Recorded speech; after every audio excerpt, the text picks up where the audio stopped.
மகமாயி சமயபுரம் மாரியம்மன் ஆலய சித்திரை திருவிழா 14 திருவிழா நடக்குது. இப்போ வெள்ளிக்கிழமை காலை 5 மணிக்கு இப்போ பந்தக்கால் நடைபெறும்.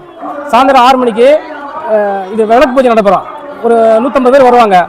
எல்லாரும் மக்களும் கலந்துக்கணும். ஞாயிற்றுக்கிழமை காலையில் கோயில் கரியமாணிக்க பெருமாள் கோயிலேருந்து 108 பால் குடம், அக்கினி சட்டி, மாவிளக்கு இதோட நம்ம கோயிலுக்கு ஊர்வலமாக வந்து அம்மனுக்கு பாலாபிஷேகம் நடக்கும்.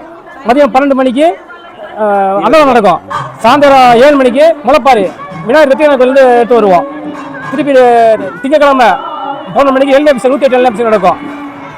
அது முடிஞ்ச உடனே அன்னதானம் நடைபெறும். திருப்பி திங்கக்கிழமை 6 மணிக்கு அம்மன் வீதி உலா நம்ம ஊரெல்லாம் சுற்றி ஊரில் வந்து அம்மனுக்கு காட்சி கொடுக்க வருவாங்க.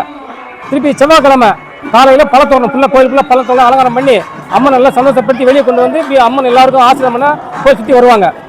நைட்டு வந்து அன்னைக்கு இன்னிசை கச்சேரி. 15ஆம் தேதி கருப்புசாமி நிறைவு பூஜை நடைபெறுகிறது. சித்திரை திருவிழா அதோடு முடிகிறது. அனைவரும் எல்லாம் வந்து வணக்கம்.